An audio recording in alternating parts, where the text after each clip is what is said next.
first type of stretching that I want to talk to you about is static stretching.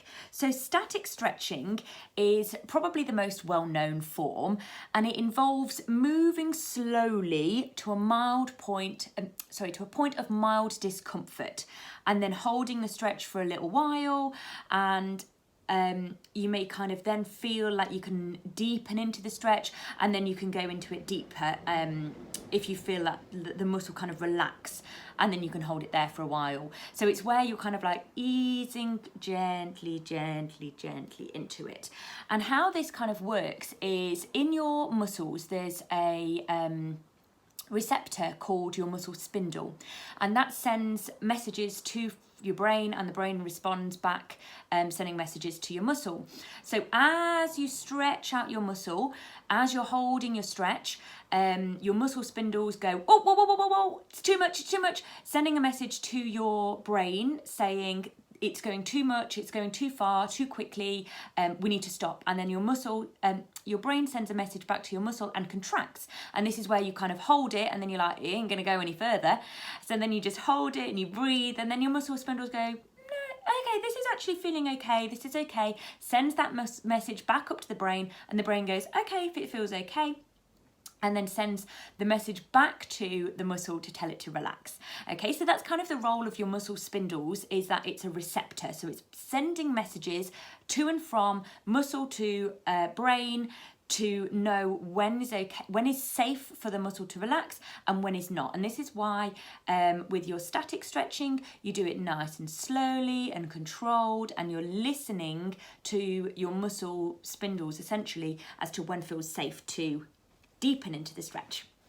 Okay, so the static stretching is great for developmental. So great to increase the length of your muscle and increase your flexibility. To be fair, it can be used for both maintenance and developmental, but it's particularly good for developmental, especially because you can listen to your body, and that's something that I'm a big fan of. There are two specific types of static stretching, and this is called passive stretching or active stretching. So both under the umbrella of static, but there's passive and active.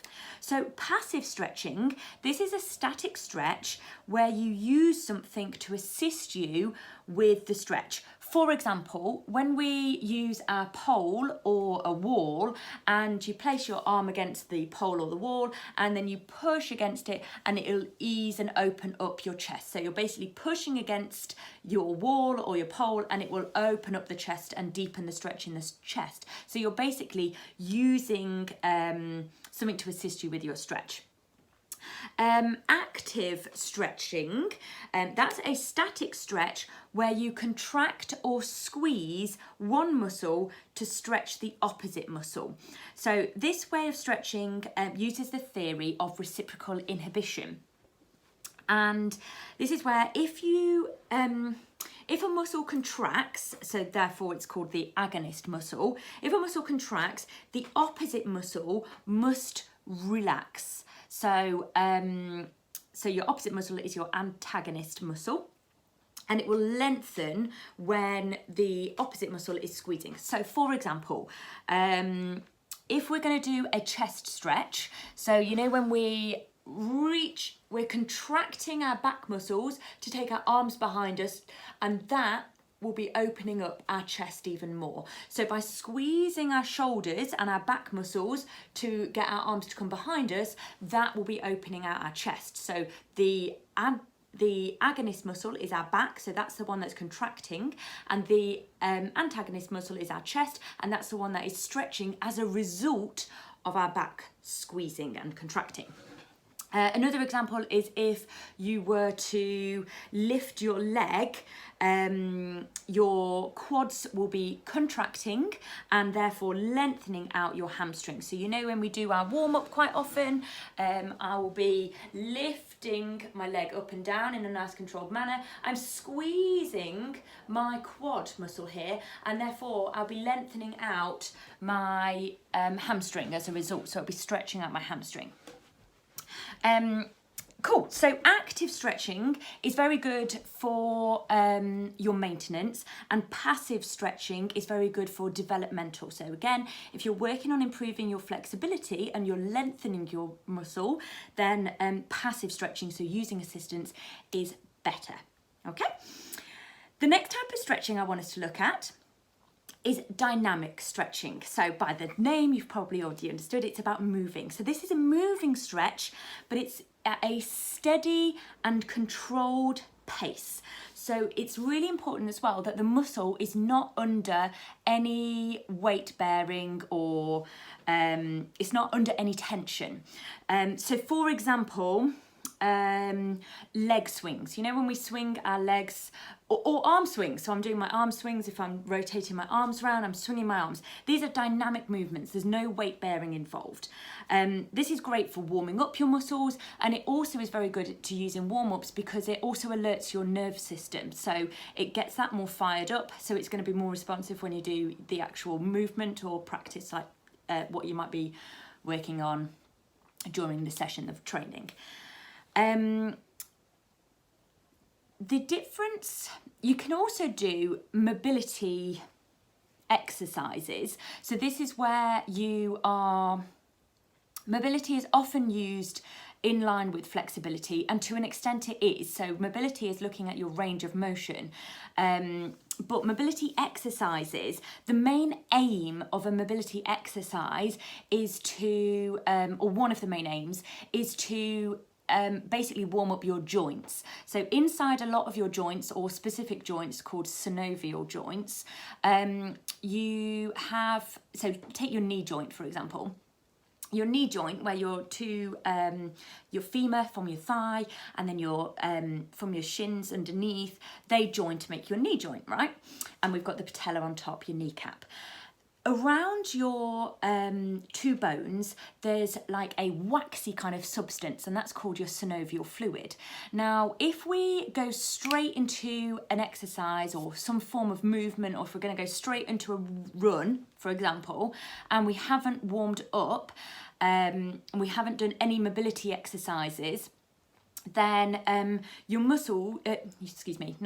bones can actually hit one another, and this can cause lots of issues in the future where your joints cause loads of aggro, your joints don't like you anymore, or you can actually get brittle bones from it, things like this.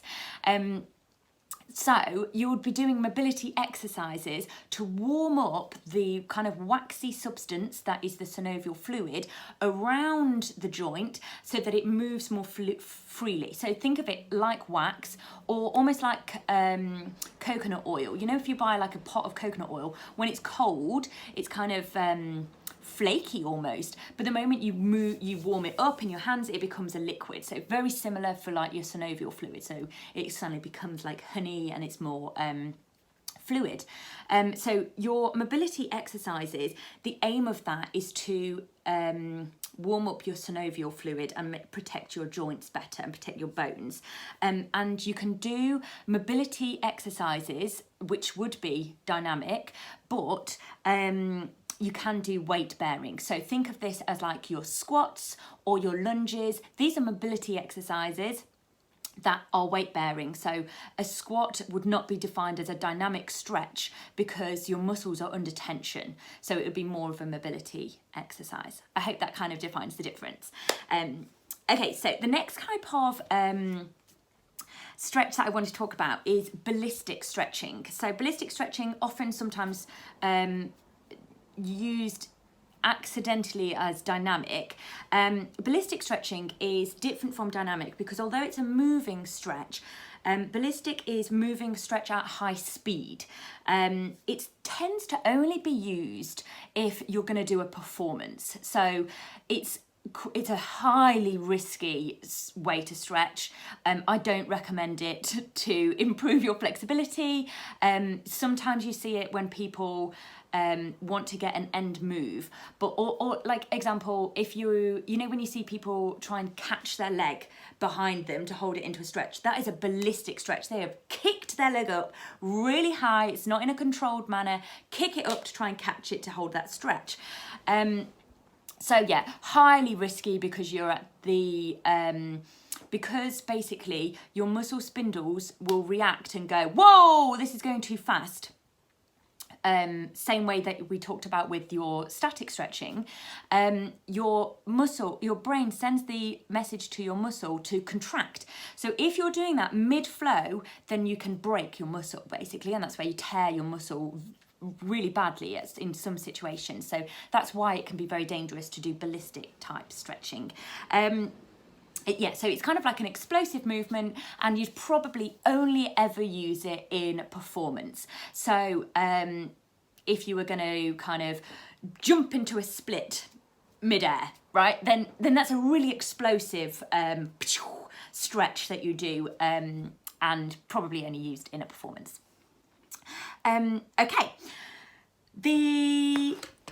where have I got? I've got my next little post-it note that I wanted to talk to you about. It's called your stretch reflex. So, this is kind of what I explained before. I've kind of already preempted what I was going to say. So your stretch reflex is whenever a muscle stretches very quickly, the muscle spindle within it sends a signal to the brain telling it that it is lengthening at speed. The brain responds by sending a signal back telling the muscle to contract. Oh, I've already mentioned this, but this is basically what that's referred to as. So if that happens and then your muscles contract, that's called your stretch reflex. So that's kind of like the official term to it. Okay, so next type of stretch is a beautiful type of stretch called PNF stretching. So this stands for, and excuse the fact if I can't pronounce the words very well, it's called proprioceptive neuromuscular facilitation. And there are a few types of PNF stretching.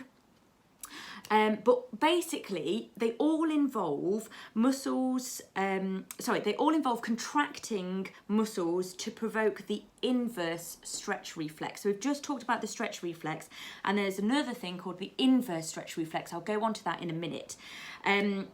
So basically, there are a few variations, but all involve contracting muscles to provoke the inverse stretch reflex, which results in the muscles relaxing and strengthening, and lengthening. So to better understand PNF stretching, I'm actually going to go through its name in more detail. So proprioceptive neuromuscular facilitation. Proprioceptive, this bit refers to your proprioreceptors. And these are special receptors including your muscle spindles. So your muscle spindles are a type of receptor, and there's also ones called your Golgi tendons. So they tell your body where it is in space and respond to movements to either relax or contract muscles in an attempt to prevent harm. Okay, so they're like the responsive parts. Your muscle spindles, as we've already mentioned, detect when a change in your muscle length. Your Golgi tendons detect changes in muscle tension. Okay, stay with me, guys. The neuromuscular part of the word, so the N, this bit relates to the nervous system and how the brain communicates with your muscles. Your muscles and brain talk to each other constantly via nerves. They relay information from the proprioceptors about how long a muscle is and how much tension it's under. Okay, so that's the communication bit. And then the facilitation part of the F, so we've done P, we've done N, and then the F. The F, this relates to how you're going to use these body systems to help you increase the flexibility in a muscle. So what I wanted to talk to you about was the inverse stretch reflex. So basically, your Golgi tendon, which detects changes in the muscle. So if a muscle contracts and the tension in the muscle increases, the Golgi tendon sends a signal to the brain. The brain reacts by telling the muscle to relax, therefore increasing its flexibility, increasing and lengthening it. Essentially the opposite of the stretch reflex brought about by the muscle spindles. So your this is basically the reverse of it, hence why it's called the inverse stretch reflex. I hope this helps and makes sense. So in short, let me try and explain that in a different way, just in case you got a little bit lost with all of the terminology.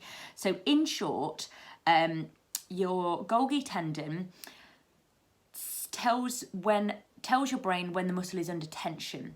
So if I'm contracting my bicep, there'll be the Golgi tendon sending a message to my brain telling the muscle it's under tension, the muscle's under tension, you need it to relax. So essentially it will be relaxing.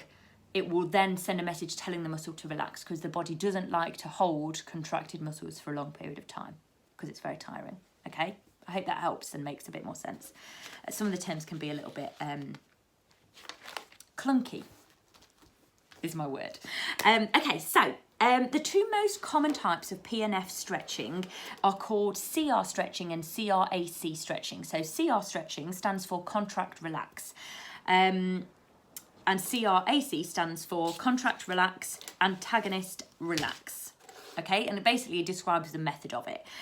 So I'll go to actually how you use PNF stretching CR and then the PNF CRAC, which are the two most common types. So if you were going to do a contract relax PNF stretch, then you'd perform a standard stretch for your desired muscle for around 20 seconds.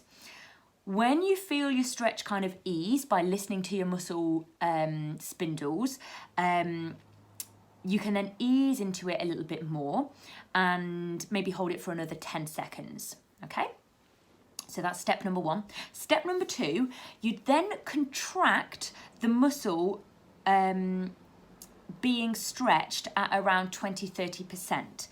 So this is basically to activate the Golgi tendon theory.